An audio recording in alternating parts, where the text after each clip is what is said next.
What is up, everybody? Welcome into the latest episode of the Blitz Network Radio. With you here, as always, is TBN editor-in-chief. Sorry, the heat's getting to me here in Chicago, and co-host Robert Zaglinski. I'm here with my good friend Brad Spielberger, as I always note, future NFL GM, our cap analyst, our numbers man, our huge hashtag nerd. Brad, how are you, buddy?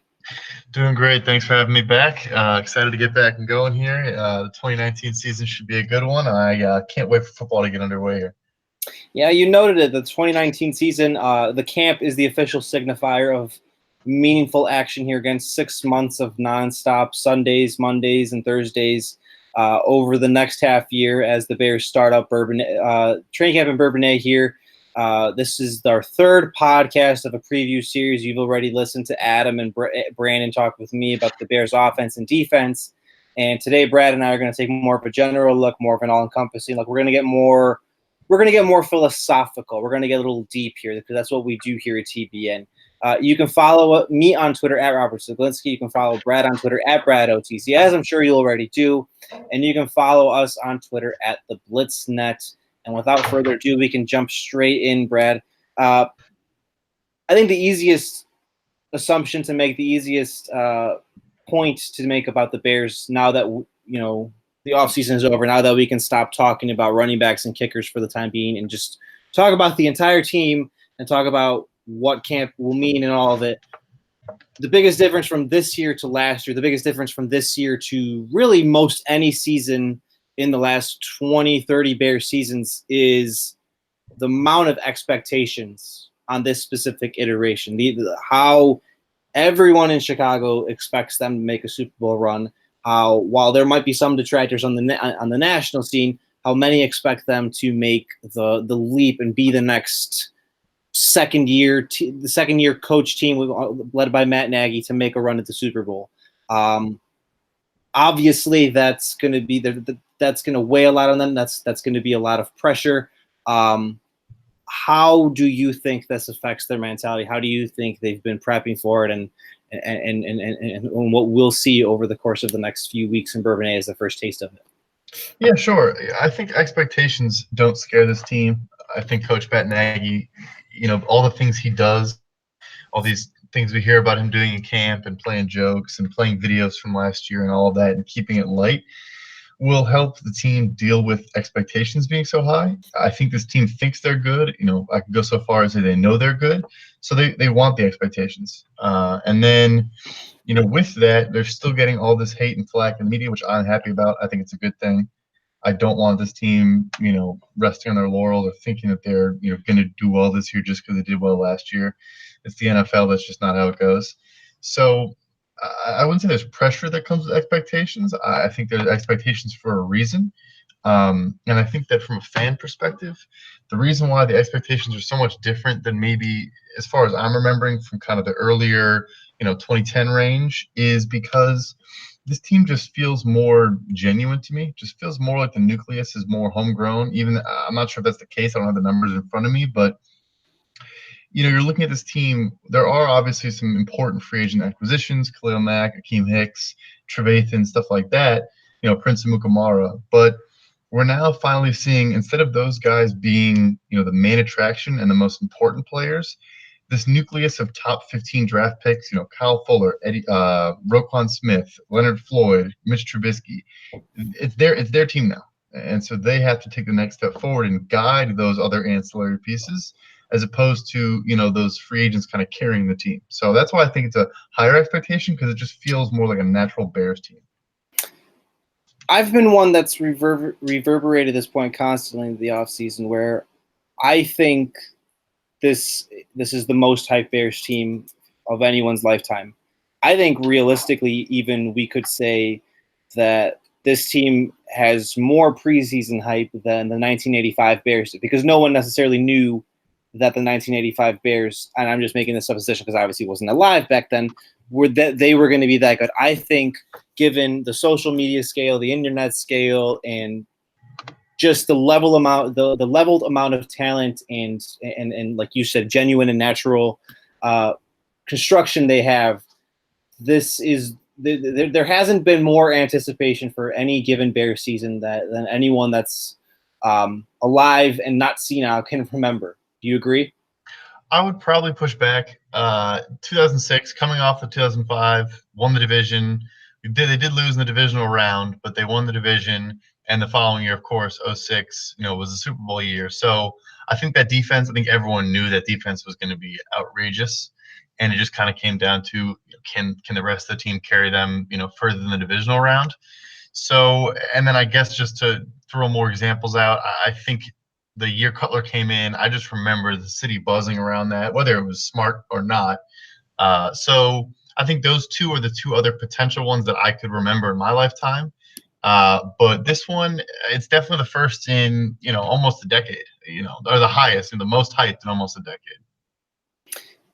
I don't know if I agree, because I think if we go from 2005 to 2006, Brad, I think more, as much as a lot of people might be sour to miss Trubisky, I think more people believe in him than they did in Kyle Orton. I think more people believe in skill position players like Al Robinson and the like over, Muhsin Muhammad and some other, Muhsin Muhammad and some other weapons.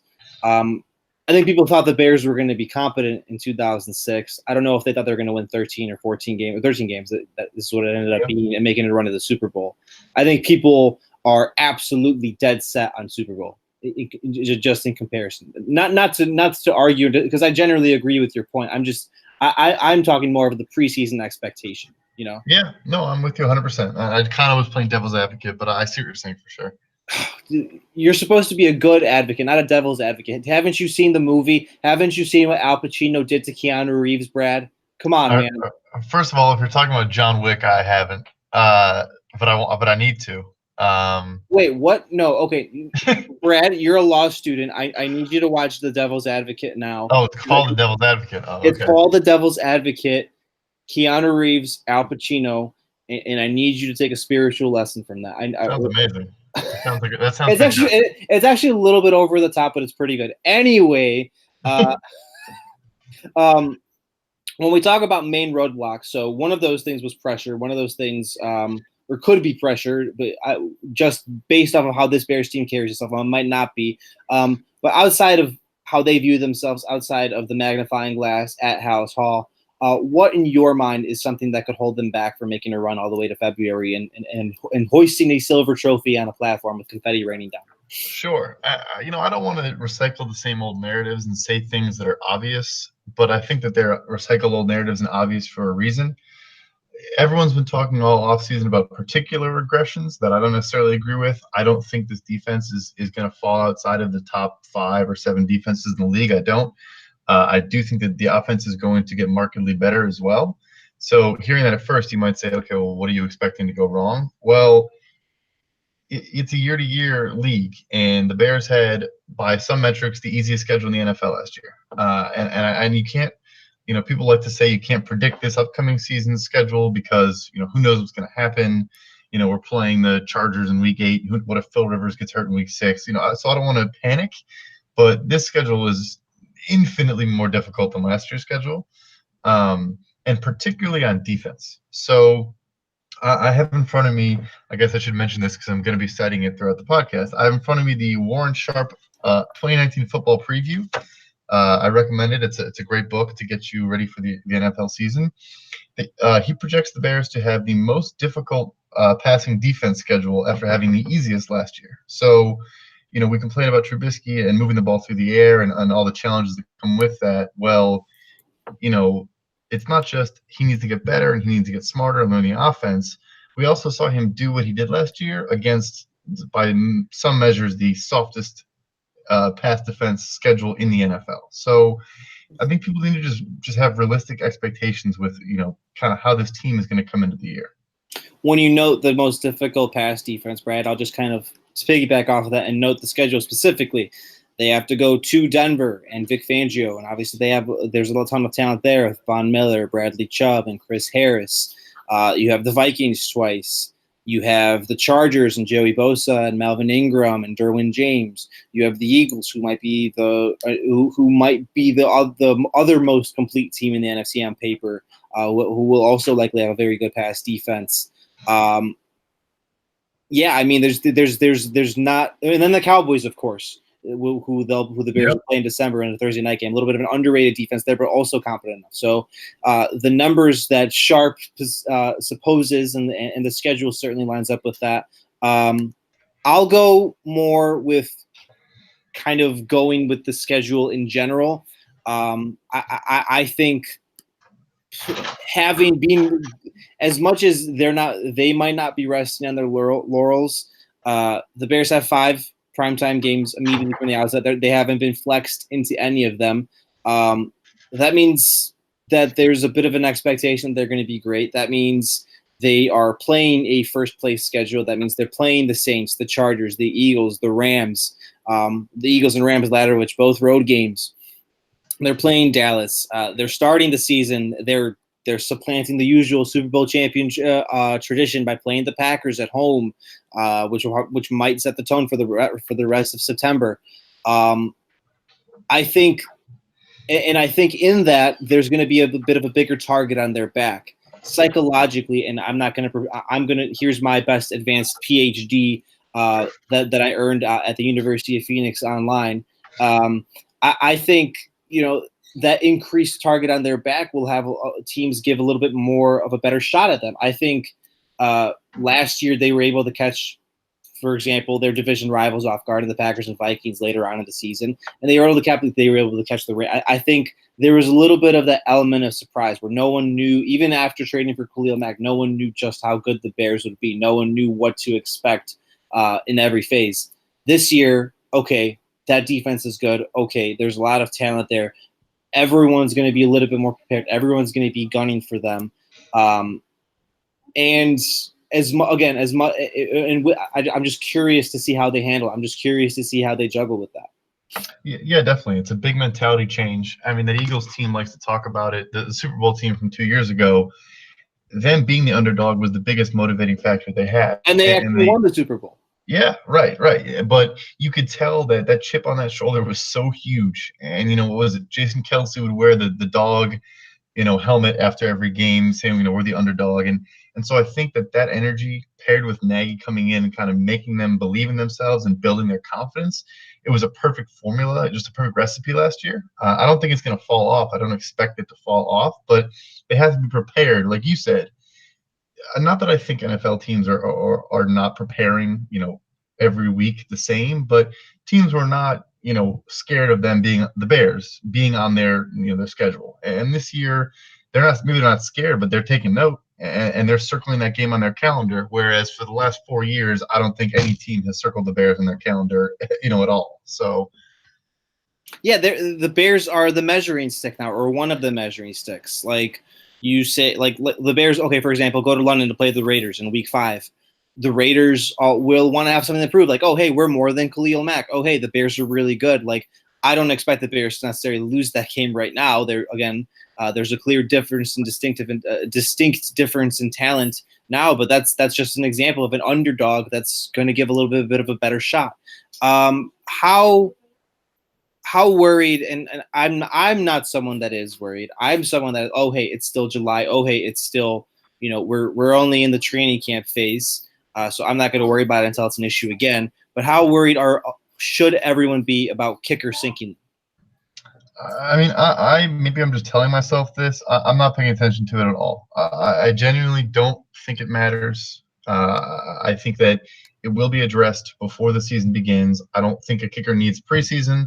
I don't even think a kicker needs – I don't know. If we don't find one until a month into the year, I don't really care either, unless we're losing games in the first month of the season because of kicks. First of all, as I like to, we mentioned devil's advocate before. I think that's kind of just my role always. But losing games on a field goal attempt, you're not actually losing you are, but it's also this recency bias of why were you in that position in the first place? And this team should be putting teams away. This team should be winning games where they missed 2 field goals. And they did that last year at times. I remember the Lions game was nuts, but I want to say Parkey missed 3 field goals and an extra point, and they still won. But that shouldn't. I don't know. I'm not thinking about it. I have a lot of football things. I'm preparing for a lot of things in 2019, and the Bears kicking situation is not on my radar. Yeah, and I agree with you here. The thing about worrying about kicking above everything and trying to force it is you can't predict who's going to be a good kicker as much as any other position. It might be the most volatile uh, performance evaluation there is. You don't know you have a good kicker until it's time for them to make a clutch kick, until it's time to lean on them for 3 or 4 attempts in a game where your offense stalls a little bit, but you still have a chance to win. You know what I mean? The Bears didn't know they had, for example, the Bears didn't know that Robbie Gould was good until he started lighting it up for them in the mid 2000s. As much, I know that a lot of people are unhappy they weren't able to reunite with him, but that's just one example. Same thing with Adam Vinatieri, the old graybeard. The Patriots and the Patriots just mostly. They didn't know that he was great until he started making clutch kicks for them. They didn't know that he was consistent until it started happening. Because unlike every other position, you can't just the ball fluttered a little bit off the side there of the goalpost. You can't scout kickers as much. It's kind of just a thing where you're confident in the guy you pick and you run with it and hope it works out. It's a leap of faith almost. It's one of the biggest leaps of faith you have to make in football.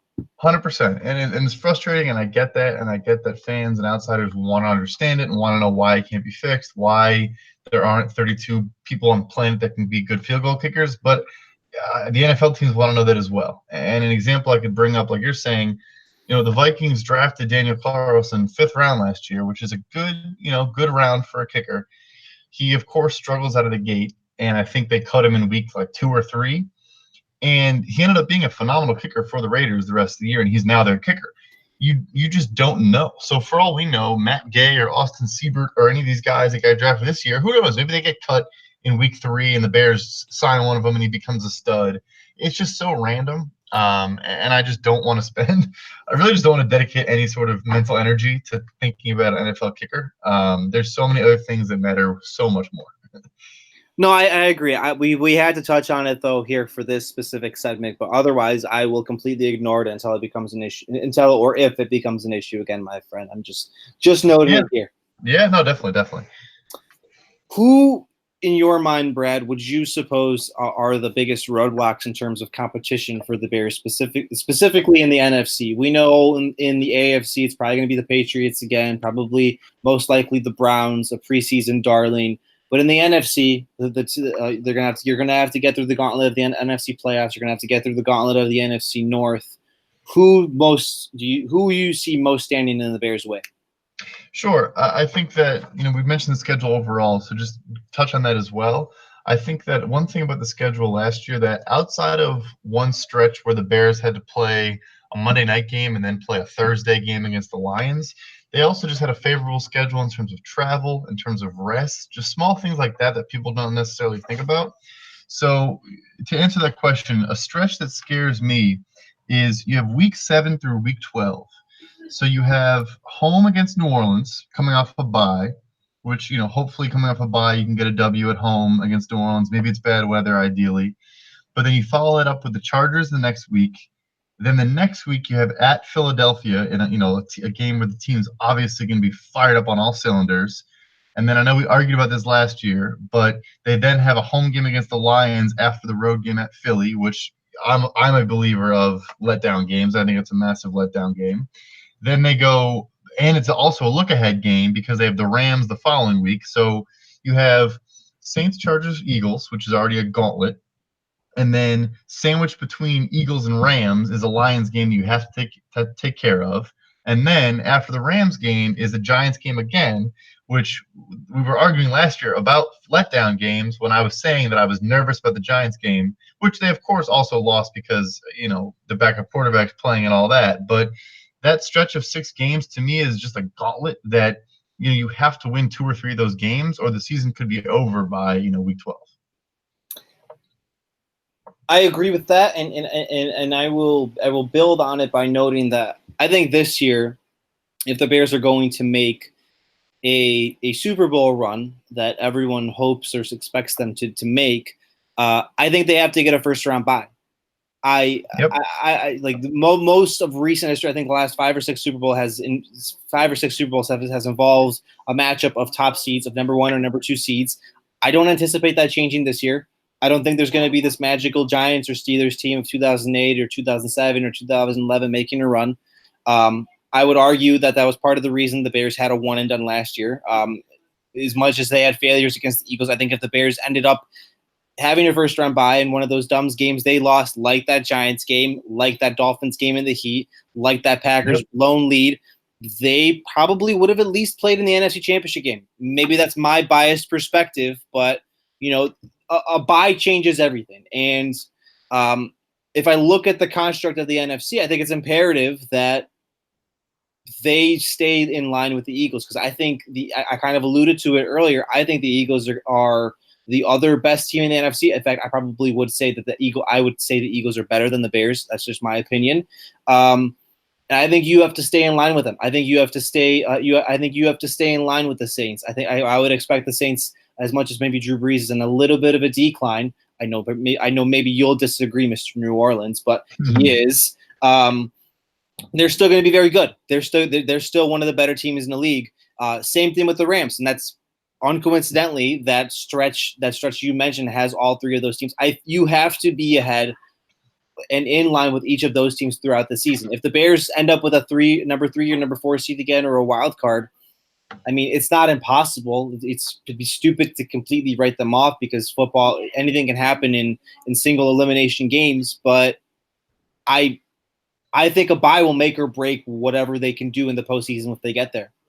Yeah, no, 100%. And like you mentioned, I want to say it's 6 years in a row where the Super Bowl matchup has been, 1 versus 1 or 1 versus 2 seeds. So a team that had a home, a bye and then home field either throughout or, at least one home game. And I think I'll play both sides this one. So to go, to lean towards why that's possible again, not only did the Bears win 12 games, but they absolutely dominated about 10 of those wins. And they lost 5 total games if you include the Eagles game. They lost 5 games by 15 combined points. I mean, it was a ridiculous – the team – it's not crazy to say they could have won like 15 games last year. So, from looking at it from that perspective, there was even room for them to be better. So the drop-off doesn't have to go from, 12 down to 8. It could go from what should have been like 14 down to 10 or 11. But then what you're saying is the scary part is 10 or 11 wins, you're not getting a 1 or 2 seed, especially in this NFC. So that's the thing, is this team needs to be winning consistently, not giving away any. The Miami games can't lose. And the problem, though, which you mentioned with the Lions, with the Giants game, is the health last year, as great as it was. I think the Bears kind of got exposed. Not Trubisky, because quarterback, that'll happen to any team, but certain positions matter a lot on this team, and I think that it kind of exposed that our depth isn't great in certain areas. The Bears depth, not the Bears, because you saw what happened in the playoff game, and like you mentioned, there were some losses during the season that probably shouldn't have happened. Because they did, the team had to play, the whole season out, and then you lose Eddie Jackson on his interception, and Trey Burton gets hurt, and right away you see how important your tight end and your safety are in that playoff game. So, health is another thing. This team was, I got to pull it up right here. Let's see. The Bears were the 3rd healthiest team in the NFL last year, according to Sharp Football. And to be fair, they were 31st in the league the year before. So hopefully, there's at least some middle ground, they don't need to keep fluctuating between. But yeah, you got to hope for a lot of intangible things to also go right, to, like you said, to win maybe 13 games. Yeah, and you mentioned that health note. You want to see it in a middle ground, because that's something that's so unpredictable. I know a lot of people will attribute the Bears' improved health last year being that they had a new strength and conditioning staff. But even when you have that, this is football, and in football, legs are going to get mangled. Ligaments are going to be torn, concussions are going to happen. It's just too brutal and dangerous of a game to expect any advanced preparation to completely mitigate injury. And if they end up in that middle ground, you want to hope that it doesn't happen with tight end and safety, and that it, in particular, it doesn't happen with, say, boundary cornerback. This is something I touched on with Brandon earlier in the week. They don't really have anything outside of Kyle Fuller and Prince Amukamara. if something should happen there, you're relying on Kevin Tolliver, and Kevin Tolliver's an undrafted free agent that the Bears don't trust so much for a reason, a former undrafted free agent, that is.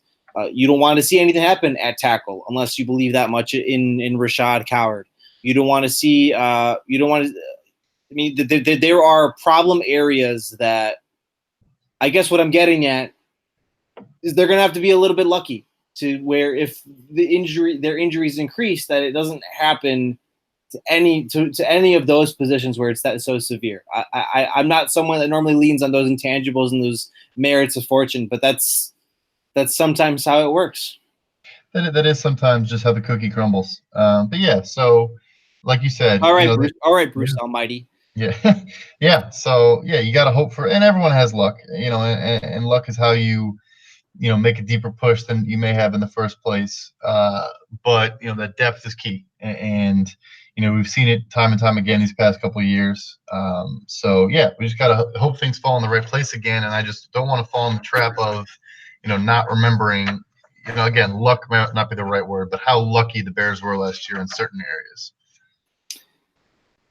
This is the Blitz Network Radio with me here at Robert Zaglinski. As always, Brad Spielberger, our cap analyst. Follow him on Twitter at BradOTC. Follow me on Twitter at Robert Zaglinski, and follow us on Twitter at the BlitzNet. Brad, let's start talking storylines. Let's start talking predictions.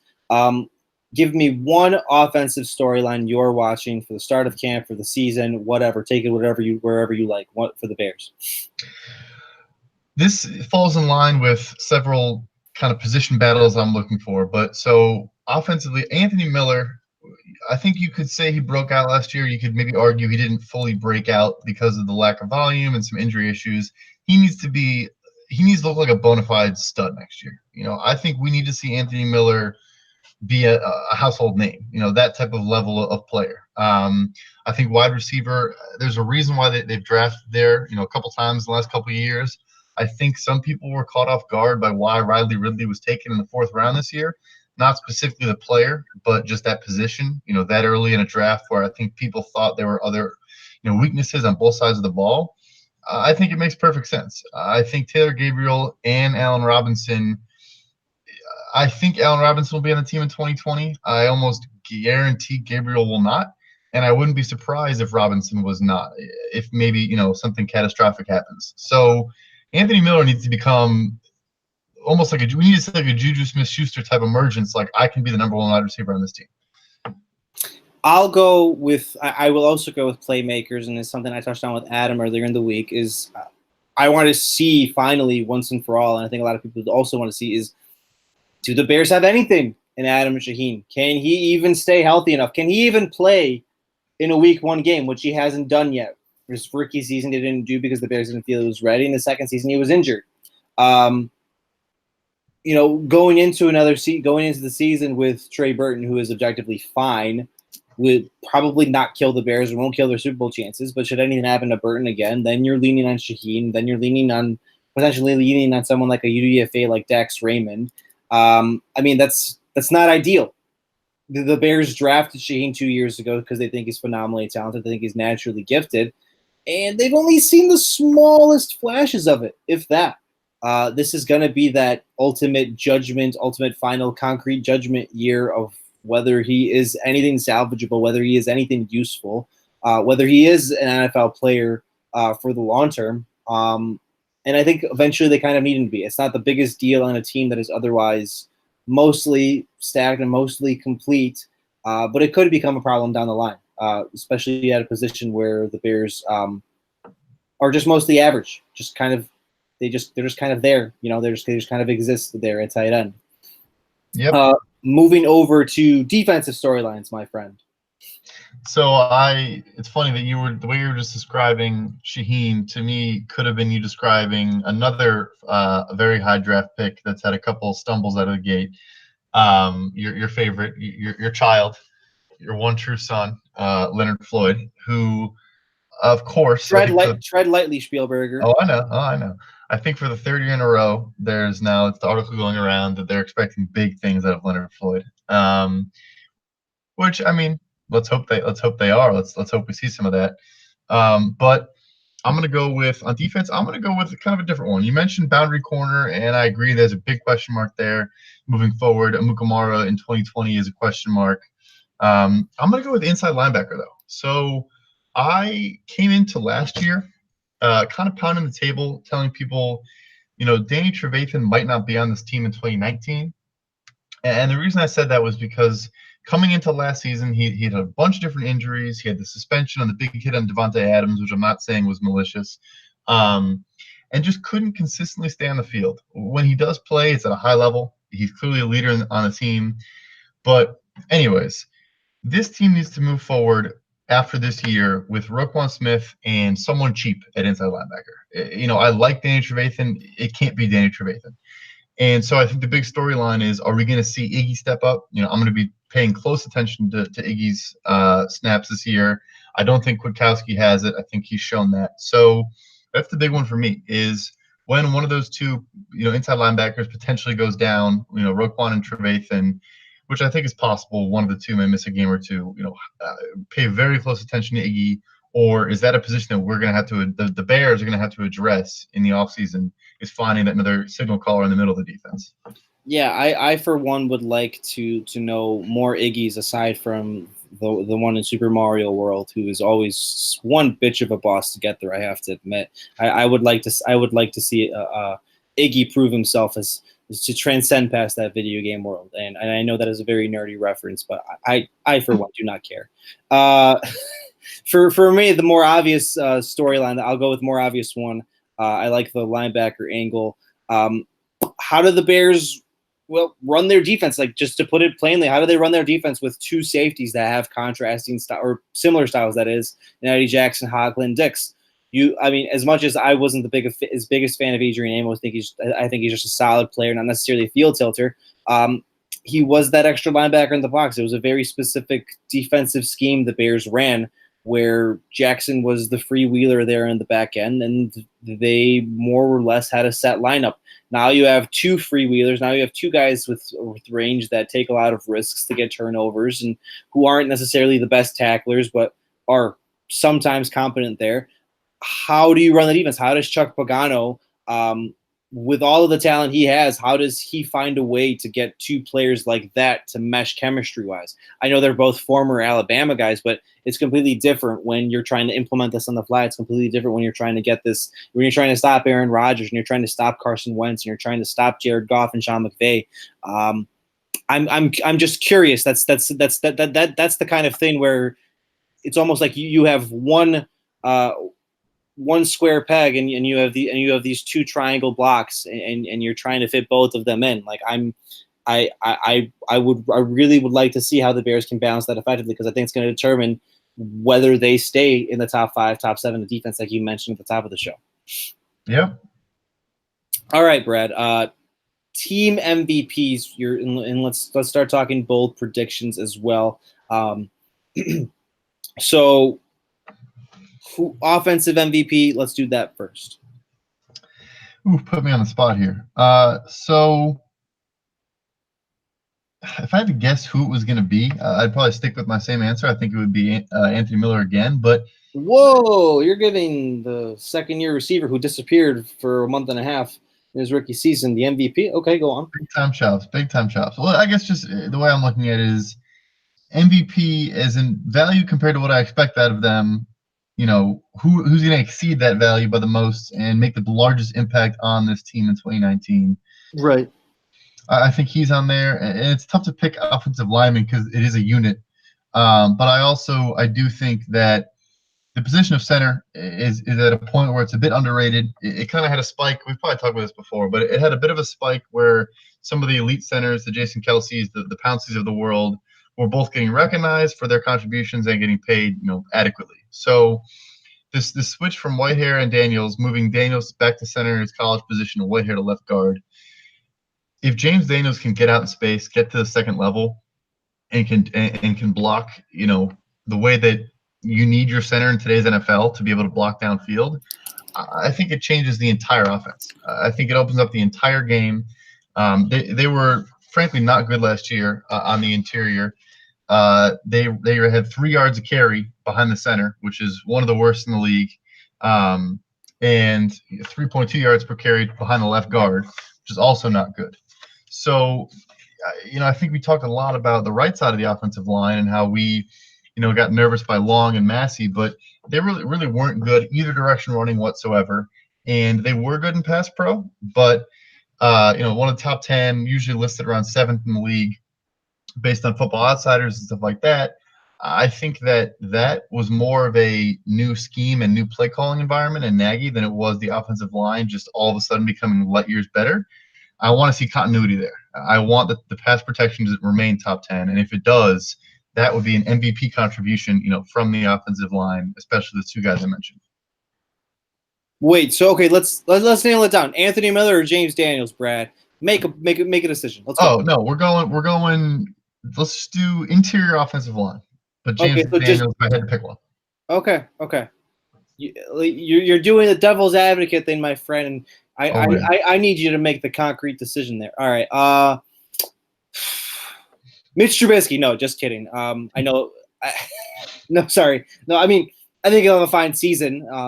But I don't think he's going to throw 45 touchdowns or anything. I will go offensive MVP, Allen Robinson. I think he's – I don't know if he's going to have a DeAndre Hopkins type season. I don't know if he's going to be Antonio Brown, which, again, I'm just saying more that he's definitely not going to. But I think he's the most important passing weapon they have in this offense. I think last year you saw a little bit of a slow start for him. I think he was working a little bit back from his ACL injury and wasn't really himself.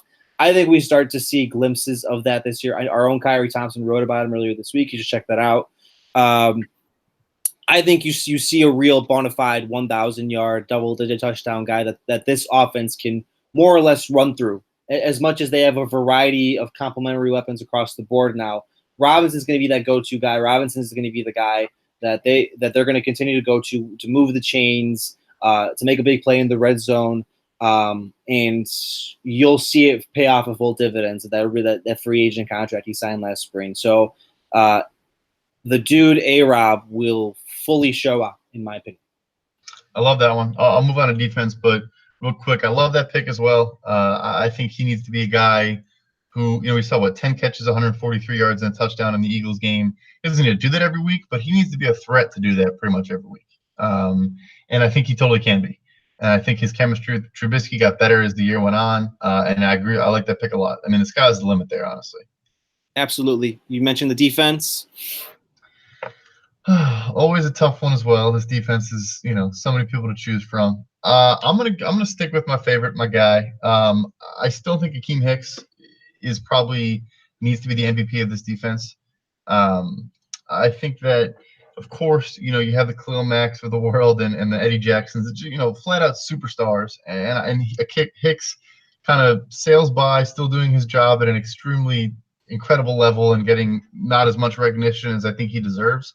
I think it needs to be the case again this year. I think that he needs to just be a wrecking ball in the middle of that defense because you mentioned some of your concerns up the middle with the safeties, both not being great tacklers.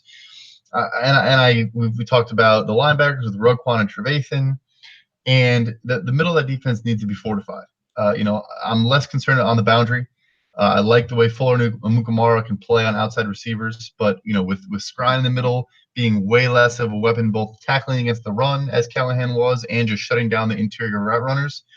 I think there needs to be a clogged gap in the middle, and I think Hicks needs to bring pressure up the middle often so that QBs are scrambling, moving outside, and just not comfortable in the middle and not operating in the middle of the field, which we've seen most quarterbacks excel at, and taking that away from offenses. Yeah, I think we have to make the qualifier with any defensive MVP discussion. I mean, Khalil Mack's the best player in the Bears defense far and away, most talented player. He's likely going to be a defensive player of the year candidate and a guaranteed first team All-Pro, barring health, of course. So for me, I have to make the distinction of where, okay, he's so obvious and he carries so much of what this defense wants to accomplish that I will exclude him. I'm going to go with Kyle Fuller. And so I'm going to be the hipster and make the chic pick where that boundary cornerback depth really worries me. And I don't think Kyle Fuller can experience much of a drop-off from last season. I'm curious even to see if he can kind of maintain that same level of play going from last year to this year, where he has so many picks, where he looks like the aggressive ball hawk he was in college, where he's finally fully confident in his abilities and embracing what he's capable of in the NFL. I'm curious. I don't think it was a one-year fluke, and I'm positive it can't be a one-year fluke if this defense is going to continue to be successful. So I'll go with Fuller in being that he's basically, in my mind, carrying an entire position group on his shoulders. With Prince Amukamara, you don't know. He hasn't had many injury issues so far in his tenure in Chicago, but he might this year. The Bears are going to have to be working in Buster Screen and potentially Duke Shelley, if all goes well, his development. So Fuller's the de facto alpha dog there, and he has to set the example, and he has to continue to be the guy. There can't be a one-year 2018 wonder there by any means at all. Yep, 100%. All right, let's say game you're most looking forward to and why. I think one individual game. Yeah, I think this one's just obvious for me. Week 9 at Philadelphia. I mean, the divisional games are the divisional games. It's great. And my answer would have been the Chiefs, but Week 16 might make it kind of less, who knows. For either team or both teams, the game might not have as much, gusto as right in the middle of the year. Yeah, I love that Philly game. I mean, they're coming off of they're going to have their bye and then 2 home games, and then they're going to Philly. So I think it's just going to be just this mentality of just exercise your demons, go on the road instead of being at home. And that team, I'm sure, talked plenty of trash. They're sick of hearing about it, sick of seeing it. That jersey, that Eagles jersey, probably just brings blood to their eyeballs. So that's an easy pick for me. Damn you! I was gonna pick the Eagles. Ugh, okay. Scramble. Scramble. Coordinated. No, yeah. So my second option was going to be Dallas. I think the Cowboys are a distinctly less so from Philadelphia, but I still think they're going to be very good. And I think that early December game, right, as the playoff chase is going to start to heat up post Thanksgiving, I think it's going to be very important as to the Bears' first round bye chances, as to whether they even get into the playoffs. Because I think the NFC North is going to be that tight going down the line. I think the NFC itself is going to be that tight going down the line. This year it's just a very stacked conference. And that Dallas game in primetime against a good team with a good offensive line and an underrated defense, that's going to be one of the more underrated primetime games of the season in my mind. 2 similar quarterbacks, 2 similar playing styles. I think it's imperative that the Bears come out on top there. And then just from a pure football enjoyer perspective, I want to see the kind of similar play styles mesh there between both teams. So really, we love the NFC East apparently for a reason here, but we love the NFC Beast, that is. Yeah, I like that pick a lot too. I agree with you, and I think that just as I said, the Chiefs might be too late. That Dallas game could be pivotal. Like, winner of this game might get although I think the Cowboys are going to fall off a little bit from last year, but yeah, that could be a game where it's deciding, seeding in the playoffs or something like that, which could be awesome. The Chiefs game, I'm with you in where I would go with it if it was NFC, because here's the thing. Pat Mahomes, the reigning league MVP who threw over 50 touchdowns last year, is on the other side. And I'm really fascinated to see the Bears defense against a quarterback like that, against a younger, bigger-armed Aaron Rodgers in my mind. I think that's still going to be a very fun game. It's just not of significant importance to what the Bears necessarily want to do in 2019. That's my main reason for excluding it. Yeah, I hear you. I mean, the storylines there are obviously awesome. Nagy should know Mahomes better than anybody else. Maybe, in the entire league. I guess maybe Bieniemy now knows him better. And you have, I don't look too much into Nagy Reed as being like a huge rivalry or anything like that. But it'll just be cool. Nagy's shown he's a guy who, stays in touch with his mentors, and kind of him and Doug Peterson were throwing bets around on the golf course last week in Lake Tahoe. Like, there's always fun elements going on. So I could see, if the game did matter a lot or didn't matter a lot, I could see Reed and Nagy just trading back and forth like zonkey plays and just kind of like trying to weird each other, which could be fun. If you wanted to ask all of our friends here in Chicago, that's a Super Bowl preview right there, my friend. Oh yeah. All right, I'll put you really on the spot here. Season record prediction, Brad. How did the Bears do in 2019? And this will be our final capper of our training camp preview here at TBN. Training camp previews at TBN. Sure. I'm gonna go 10 wins. So I'm gonna go 10-6. I'll be honest. I haven't gone through the schedule and gone, week by week, win loss. But yeah, I'm gonna go 10 wins. I think that the people need to understand is that me saying that doesn't actually mean. It doesn't actually mean I think the team is worse than last year. In fact, I actually think it's better. And I really am not super concerned with the losses of a Callahan and of an Amos. I think this team on paper is almost, I would say, significantly better because there's just gel there, there's cohesion there. Gabriel Robinson, Burton, Miller, all brand new last year, second year. You got Mack for a full off season. You got Roquan Smith for a full off season. It's a better team. I just think that way tougher schedule, kind of target on their back.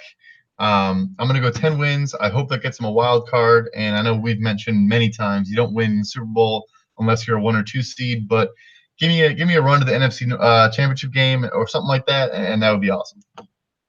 Yeah, I'm with you in that I think they're better than last year, but the record won't show it. That's just the nature of the beast sometimes. And I'm also going to go with 10 wins. I know many people see the Bears as this juggernaut that's going to be 14, that's going to win 14 games, be 15, maybe even go undefeated. But then again, a lot of those people are saying they're going to win 14 or 15 games every season, no matter the circumstances. I think 10 wins is very fair considering the schedule. I, like you, haven't gone through it. But, just based off of even the context of this podcast, Saints, Eagles, Rams, Cowboys, Chiefs, do you think that the Bears are going to come out unscathed from even a 5-game gauntlet stretch like that through the second half of the season? That's narrow-minded to me because they're not. They're going to lose at least one of those. They probably will even lose 2 of those games. And then you have the division improving with the Packers and the Lions and the Vikings. There's always competitive contests there. And 10-6 just seems the most reasonable. I for one, I'm someone that if I ever do preseason record predictions like I'm doing now, I prefer to set the bar a little bit lower and be pleasantly surprised. Like, oh hey, they won 12 games. Oh hey, they won the Super Bowl. Blah blah blah. Like, I thought they'd be decent, but like, I prefer to be caught off guard in a good way. Basically, is what I'm saying here. At 10-6, oh man, so disrespectful. No, we're not being disrespectful. I think we're just staying even keeled. We're not falling victim to the summer hype yet. Yeah, and I think that anytime you predict double-digit wins in the NFL, if that's perceived as a slight, unless you're a Patriots fan, I don't know what to tell you. Yeah, 10 wins for the Patriots might be a slight, but 10 wins is very difficult otherwise. Let's be real. 10 wins, like winning 2/3 of your games. Come on, guys, that is still an accomplishment. Right. Let's not forget that they didn't win more than 6 for 4 years in a row before last year. So I really don't think they're going to have the fall off the table that a lot of people in the media, of course, want to talk about. And the common comparison is the Jaguars, which I just think is a lazy comparison for a multitude of reasons. I don't think it's going to happen, but anywhere in the 8 to 12 wins range, I wouldn't be shocked by, at all. You mentioned the gauntlet of a schedule. We may have touched on this, but I don't know if we have. But also Denver week 2. The statistic is preposterous. It's like Denver has won, I think, 35 of the last 38 home games in weeks 1 or 2, just because I guess the altitude is a huge factor. And it's not just, this is years when they were a good team and years when they were a terrible team. So it's not, something like that. So like that's just a tough schedule game. It's going to be right after a Packers game, and then you get that. So that's tough. Then you got to go to London, which they should kick the Raiders' ass, but you still have to travel, which is annoying. And then we mentioned the gauntlet. I don't want to go backwards, but yeah, it's a tough run. So their work is cut out for them. In full summation, listeners, we obviously hate the Bears. That is the conclusion that you can draw from this. Clearly. No. In all seriousness, 10-6, a fun season coming up for the Bears. What should be a fun season anyway.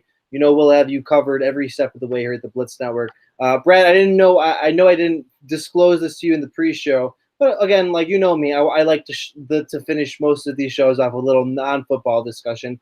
So tell me, what have you watched this summer? What are you looking forward to watching this summer on TV? Because that is always the easy small talk conversation to cap off with. What content have you consumed lately or looking forward to consuming in most rudimentary terms? Sure.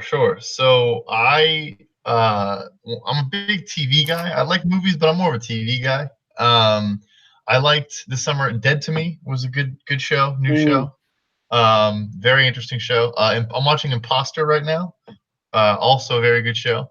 I watched Billions this summer, caught up on Billions, which is a great show. So I don't know. Long story short, my answer is all the 8,000 new Netflix shows that people like is what I want to watch. You know what's interesting that I see on Netflix now, because I think it's becoming a lesser platform overall for that content thing. There's a heavy influx of Lifetime style movies. Not to say that Lifetime movies are bad, but it's just like where the villain is cartoonish, the woman is, you already know the plot twist within the first 10 minutes of the movie, and then it's just like a nonstop like milquetoast thrill ride. Like there was, I saw last night literally Secret Obsession with Brenda Song from The Sweet Life of Zack and Cody. Like, all right, like, so I already know what the movie's about and the ending right away. Why would I spend 2 hours watching this? Yeah, no, I'm 100% with you. I think that Netflix, it started with the movie industry. Whatever happened, and then you and I can shake up this industry. That'll be our next, after we fix sports, we'll fix, Hollywood. But someone realized that the safest money way to go about it is to make sequels, to make obvious, like you said, just like so obvious and easy. I call it easy watching. Like people say easy listening, like elevator music. Like I call it like easy watching. So Adam Sandler and Jennifer Aniston put out a movie that was straight to Netflix, which is actually kind of funny. Like I didn't hate it at all, but it was the most like obvious. Like let's just throw these two together and just come up with like a bullshit storyline and just see what happens. And I think like all of media is moving to that. Like, let's just play it safe. Like so people will watch this because like it's not terrible, it's not good. And that's kind of been like all of Netflix's new releases are just kind of like, like easy watching. I'll say this for something. Do you have Amazon Prime? I do. Okay, so you should watch Fleabag then if you want something fully original with Phoebe Waller-Bridge. It's notable in that the main character Fleabag, her nickname, affectionate nickname, I'm doing air quotes. She breaks the fourth wall every scene, and when I say every scene, sometimes mid-sentence. It's really funny. It's really creative. Probably the best comedy I've seen like in the last 10 years. I know a lot of people would go like, wow. It's that good. And then here's the thing: there's only 12 episodes. It's 12 25-minute episodes. Like, and that's it. Like Phoebe Waller-Bridge, the main actress and the main writer and the director of it, she's done. She's moving on to other creative ventures. She capped off this creative work. She didn't want to oversaturate it, and it's done. But it's literally that good, and you can probably get through it easily in a weekend or in a couple of weeks. I highly recommend it. It's the best. Like I know I've talked with you in the past before about like Veep and Scrubs and the such. I would honestly put Fleabag in my top 5 shows ever. Wow. All right. Well, that's a good one. I'll add that to the list. And then on Prime too, just to bring this whole podcast full circle. I started watching All or Nothing, the Carolina Panthers season, last night. So yeah, some football for you. So it followed the Panthers last season. It's pretty sweet so far. I watched 2 episodes. They were awesome. I'm obsessed with that type of stuff. Hard Knocks and all that. So is it better than Hard? Is it actually better than Hard Knocks? This is the first season I've watched of the show. It's the exact same thing. I mean, I don't know. It's the same thing as Hard Knocks. It's like you have someone like Liam Neeson or whoever's doing the voiceover. Someone with a good gravelly voice, and then no, it's good though. I mean, Cam Newton. I think Cam Newton is like an infectious personality, and I think people that want to hate him for unnamed reasons. You can't after you watch this. I mean, like he's just like the most like likable guy I've ever seen. Like he just seems like a fun guy. So I think that was cool. And then I love Greg Olsen. Shout out our boy Greg Olsen, who's been great for this Miami days. So he's funny as well. It's definitely good. So they've also done the Cardinals, right? Is the Cardinals? They did, and the Cowboys last year. I want to say. Okay. So actually, I might check that out. Yeah, I'd give it a check. You're staying in line with the football theme. You're being more professional, and I respect that, Spielberger. I respect that. I try. Get all full circle. As always, my friend, it's a pleasure to talk to you. It's a pleasure to go through this with you. It's a pleasure to be on this adventure with you as we start up another football season. Always good to touch base. Yes, you too, my friend. I'm looking forward to this year. Behind the scenes, we've both been very busy, but we're excited to get some BlitzNet stuff going forward. Well, I didn't mean the followers that keep complaining about my Vikings. I didn't mean just BlitzNet stuff. I was talking about it in general. But yeah, go ahead. Life, yes, in life as well. Things are moving forward. But yes, I won't talk about the Vikings ever again. I won't say school ever again. So I apologize for that 2-month hiatus. I'm a mercenary of fanhood. If you pay me, I will be a fan of your team. I think that's fair. Pay me a lump sum of $100,000, and we have a deal. We have a deal. Something like that. Just anywhere in the realm of six figures, and I will switch allegiances of coverage and the like. I will move over. I will move over, and I will exclusively only cover preseason football, if that's even what you want me to do. Let's just say that. Like that's. Well, I am a man of principle. I am a man of principle. You're high maintenance. You're high maintenance as can be. I'm a cheap date. You buy me a free lunch, give me a firm handshake, and I'm probably a fan. So, yeah. So, but yeah, no. So it's gonna be fun. And no more Vikings. Go Bears.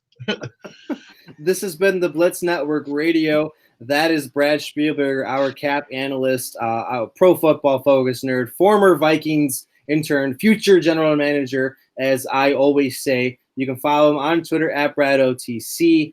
You can follow me on Twitter at Robert Zaglinski, and you can follow us on Twitter at the BlitzNet. Thank you, as always, for listening and for your patronage. It's going to be a fun year, everybody, and I hope you're ready for the ride. Stay classy.